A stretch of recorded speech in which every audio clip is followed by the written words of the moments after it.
Bienvenido a esta nueva unidad. En esta oportunidad vamos a tocar el tema de los componentes económicos del expediente técnico. El primer tema, los presupuestos de obra. Si estás listo, comenzamos.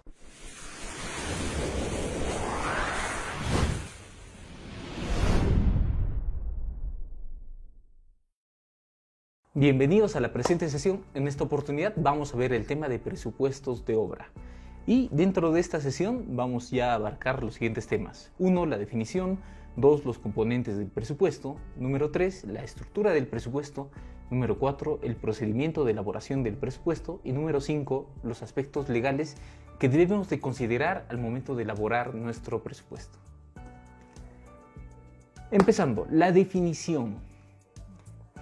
¿Por qué es importante que nosotros reconozcamos y entendamos claramente las definiciones?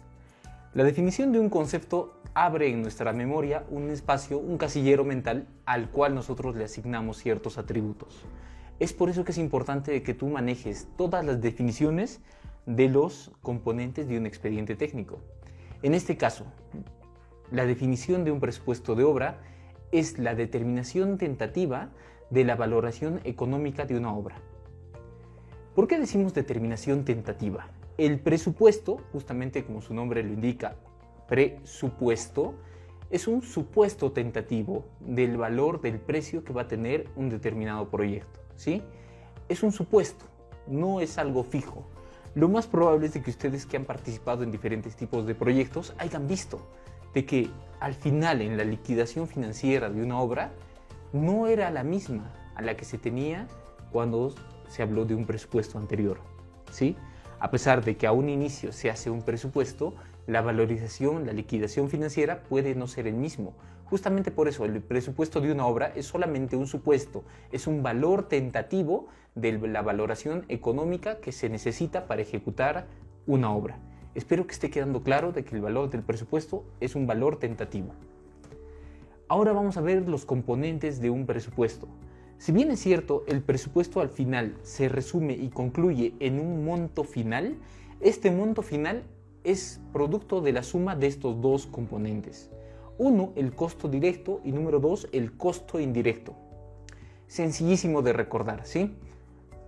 Número 1, los costos directos y número 2, los costos indirectos. A partir de la suma de estos dos costos es de que obtenemos el valor o el monto del presupuesto final de la obra. Ahora, ¿qué es el costo directo? El costo directo representa a la sumatoria de todos los recursos que se necesitan para poder presentar o construir un producto. En este caso, cuando hablamos de un costo directo como la sumatoria de los recursos que se necesitan para poder ejecutar o presentar un producto, estamos hablando de tres tipos de recursos fundamentalmente: los materiales, la mano de obra y los equipos y herramientas. Estos son nuestros recursos. Nosotros, a partir de la sumatoria de estos tres recursos, es que obtenemos el costo directo. ¿Y dónde analizamos los recursos? La mano de obra, equipos y maquinarias y materiales. Estos tres recursos los analizamos en el análisis de precios unitarios. Ya vamos a ver en próximos capítulos el análisis de precios unitarios a detalle, pero en esta oportunidad quiero que quede claro de que el costo directo es todo aquel costo que se involucra en la creación del producto. Si estás haciendo, por ejemplo, hablemos del ejemplo, un muro, el costo directo involucraría los materiales que se necesitan para este muro, los equipos y herramientas que se han utilizado en la construcción del muro y en los pagos de la mano de obra que has pagado por estas personas. Ese es el costo directo. Ahora vamos a hablar acerca de los costos indirectos. Los costos indirectos básicamente son los costos que, si bien es cierto, no influyen directamente en la fabricación del producto, pero son necesarios y fundamentales para la ejecución de la obra. Hablamos de que dentro de los costos indirectos tenemos los gastos generales fijos y los gastos generales variables. A nivel de introducción, todos estos temas se van a tocar dentro de próximas sesiones, pero los gastos generales fijos son justamente fijos porque no dependen del tiempo de ejecución de la obra, y los gastos generales variables Son variables porque dependen del tiempo de ejecución de la obra. Básicamente, fijo no depende del tiempo, variable depende del tiempo. Es a partir de ello de que básicamente vamos a analizar a posterior el desagregado de gastos generales fijos y variables, pero ambos representan los componentes de los costos indirectos y los costos indirectos más los costos directos representan el monto total de un presupuesto. Ahora veamos la estructura de un presupuesto. Sé que muchas veces nosotros hemos tenido presupuestos en nuestras manos, ahora vamos a conocer a detalle básicamente cuál es su estructura. Número 1, el encabezado.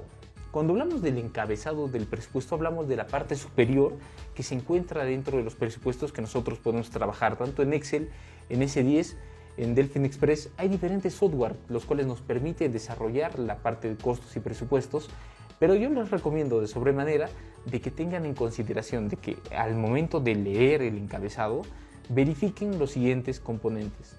Número 1, la obra, ¿sí? ¿Cuál es la obra, el cual es el proyecto, el cual está presupuestando? Ese tiene que ir en la primera parte del encabezado. El número 2, cuando hablamos de un subpresupuesto, generalmente hablamos de una especialidad. Por ejemplo, si es que estamos hablando de la especialidad de arquitectura, en este subpresupuesto puede decir especialidad de arquitectura o especialidad de estructuras, dependiendo de la especialidad. En lo que corresponde al cliente, nosotros nos referimos, si es que es una obra, a la municipalidad la cual estemos presentando o a un cliente particular al cual se le esté presentando el presupuesto de obra. El lugar evidentemente se refiere a la zona, a la ubicación de nuestro proyecto, y algo importante que nosotros tenemos que verificar dentro del encabezado del presupuesto es el costo. ¿Por qué? Porque la fecha a la cual se está presupuestando es importante para determinar si es que un presupuesto se encuentra vigente o ya no se encuentra vigente. Esto lo vamos a tocar dentro de los aspectos legales, pero ten en cuenta, cuando tú estés elaborando un presupuesto, de que tienes que verificar de que la fecha sea la correcta a la cual estás desarrollando el presupuesto. En el punto número 2 vamos a ver el costo del presupuesto, el cuerpo del presupuesto. El cuerpo del presupuesto involucra 6 columnas. En la primera columna vemos los ítems, en la segunda columna vemos la descripción de la partida, en la tercera columna vemos la unidad, con qué unidad nosotros estamos cuantificando la partida. En la cuarta columna vemos los metrados, estos metrados efectivamente deben ser sustentados. En el número 5 tenemos los precios. Los precios, esta columna de precios se llena, se completa con el análisis de precios unitarios. Ya vamos a ver en la siguiente sesión este tema. Y en la sexta columna vemos el parcial. El parcial básicamente es el producto del metrado, de la cuantificación de la partida, por su análisis de precios unitarios. Metrado por el precio unitario nos da un determinado parcial. Y todos estos datos de cada una de las partidas se presentan dentro del cuerpo del presupuesto. El tercer componente de la estructura del presupuesto es el pie de presupuesto. Dentro del pie de presupuesto vamos a identificar los costos directos y los costos indirectos. Dentro de la primera fila vemos el costo directo, que básicamente es la suma del análisis de precios unitarios de cada partida multiplicado por su metrado, nos va a dar al final una sumatoria, lo cual representa el costo directo. ¿Sí? El costo directo es la sumatoria de todos los parciales de cada una de las partidas. Ahora, dentro de los costos indirectos tenemos los gastos generales. Dentro de los gastos generales están los gastos generales fijos y los gastos generales variables. Los gastos generales también se dividen, como podemos ver en este ejemplo, en los gastos de supervisión, en el subtotal, en la elaboración del expediente técnico, la liquidación de obra y, por supuesto, el total del presupuesto. Nosotros podemos reconocer el tipo de expediente técnico según el pie de presupuesto que encontremos dentro de este componente. ¿Recuerdas cuáles eran los dos tipos de expedientes técnicos? Efectivamente, había un tipo que era para administración directa y un tipo que era para obras por contrata. En este caso, lo que nosotros podemos diferenciar es de que el pie de presupuesto para cada uno de estos tipos de expedientes es muy diferente. En este caso, por ejemplo, podemos encontrar ya algunas diferencias. No encuentras dentro de este pie de presupuesto el IGB. Tampoco encuentras dentro de este pie de presupuesto la utilidad. Por lo tanto, si no encuentras ni la utilidad ni el IGB, este presupuesto es para una obra por administración directa, ¿sí? Ahora, muy diferente a este pie de presupuesto donde sí efectivamente encuentras el IGB y también encuentras la utilidad en 18 y 10% respectivamente. Este pie de presupuesto correspondería a una obra que va a ser ejecutada por contrata. Espero que esté quedando claro. Ahora pasamos inmediatamente al procedimiento de elaboración del presupuesto. Dentro del procedimiento vamos a ver 5 aspectos fundamentales y los vamos a detallar rápidamente. Primero, considerar la modalidad de ejecución.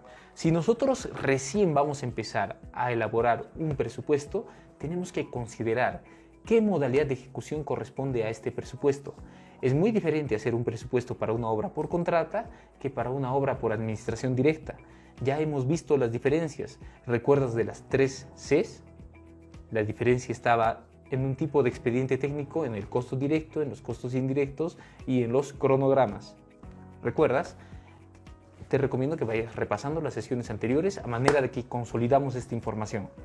La modalidad de ejecución nos determinaba el tipo de expediente y por lo tanto el tipo de presupuesto. Ahora, el sistema de contratación. Cuando tenemos un sistema de contratación a suma alzada o a precios unitarios, nosotros ofertábamos diferentes cosas. Si es que era a suma alzada, tú ofertabas de una propuesta total. Por ejemplo, hablemos de una propuesta de una obra que cueste 3 millones. Si es que esta obra cuesta 3 millones y estás en el sistema de contratación a suma alzada, ¿qué es lo que tú hacías? Tú ofertabas entre un monto del 90 al 110%. Es decir, existía un factor de relación. El factor de relación es la división entre lo que tú estás ofertando entre el valor referencial. Si por ejemplo en esta obra de 3 millones tú ofertabas por 3.300.000, estarías ofertando al 110%. Por lo tanto, 3.300.000 entre 3 millones te daría 1.1 o 110%. Estarías ofertando al monto superior del valor referencial. ¿Y para qué cosa nos sirve todo esto? Me preguntarás. Básicamente porque los componentes de un presupuesto de obra van a variar. Si es que es a suma alzada, al final vas a tener un factor de relación. Y si es que es a precios unitarios, tú lo que vas a ofertar no es al monto total, sino es un nuevo presupuesto con un precio unitario definido. Si por ejemplo en el valor referencial el precio unitario era de 400 soles y tu oferta es por 350, tú en tu presupuesto colocas el precio unitario el cual tú estás ofertando. ¿Sí? Espero que me esté dejando entender. El sistema de contratación define si es que esa suma alzada hay un factor de relación. Si es que es a precios unitarios, el precio unitario es el que corresponde a tu oferta. En el punto número 2, para proceder a elaborar tu presupuesto, tienes que tener los metrados sustentados. Anteriormente hemos visto en sesiones anteriores cuáles son los requisitos básicos y puntuales para poder elaborar metrados de calidad. Estos metrados de calidad efectivamente son fundamentales, ya que nos brindan la relación de partidas, las cuales van a ingresar dentro de nuestro presupuesto. Básicamente, a través de los metrados sustentados, nosotros completamos las primeras 3 columnas. El ítem, la descripción, la unidad y la cuarta columna que completamos, sería de los metrados. Básicamente de los metrados nosotros obtenemos 4 de las 6 columnas que se presentan dentro del presupuesto. Ahora, en el punto número 3 hacemos la cuantificación de los análisis de precios unitarios. Vamos a ver en la siguiente sesión cómo se cuantifica el costo y el análisis de precios unitarios. Ahora lo que nosotros ponemos dentro del presupuesto ya es el producto del análisis que tiene para cada partida, ¿sí? ¿Qué se refiere a análisis de precios unitarios? Como su nombre lo indica, es el análisis para una sola unidad. Si por ejemplo vemos la partida de pintura de muros interiores, nosotros analizamos en el análisis de precios unitarios cuánto nos cuesta pintar 1 metro cuadrado de la pared. Solo un metro cuadrado. Todo este análisis la vamos a ver en sesiones posteriores. En el punto número 4 tenemos que tener una definición y un sustento de los costos indirectos. No es solamente poner un porcentaje. Este porcentaje tiene que estar sustentado en función de un presupuesto analítico. Básicamente, la elaboración del expediente técnico, la supervisión, la liquidación, son gastos generales que tienen que estar debidamente sustentados. Ya les estoy dando la información a manera de introducción, pero todo esto lo vamos a ver todos y cada uno en una sesión. Y en el punto número 5, una vez de que ya tienes los 4 elementos anteriores, obtienes el presupuesto total, que básicamente es la sumatoria del costo directo y todos los costos indirectos, los cuales ya te dan el presupuesto total. Ahora vemos los aspectos legales a considerar. Algunos aspectos que ya hemos tocado en sesiones anteriores en las unidades de los componentes legales de un expediente técnico. Hemos visto de que los presupuestos de obra varían según las fases del ciclo de inversión. Cuando estamos elaborando el expediente técnico, esto es un presupuesto de obra. Cuando estamos en la fase número 3 del ciclo de inversión, estamos en la fase de ejecución. En la fase de ejecución, en la fase número 3 del ciclo de inversión, esto se llama presupuesto de obra.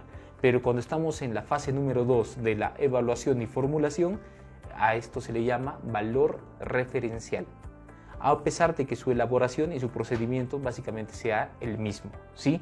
Pero en la fase número 2 es valor referencial y en la fase número 3 ya es el presupuesto de obra. Ahora, para ejecución y consultoría de obras, el valor referencial no puede tener una antigüedad mayor a 9 meses. ¿A qué me refiero con esto?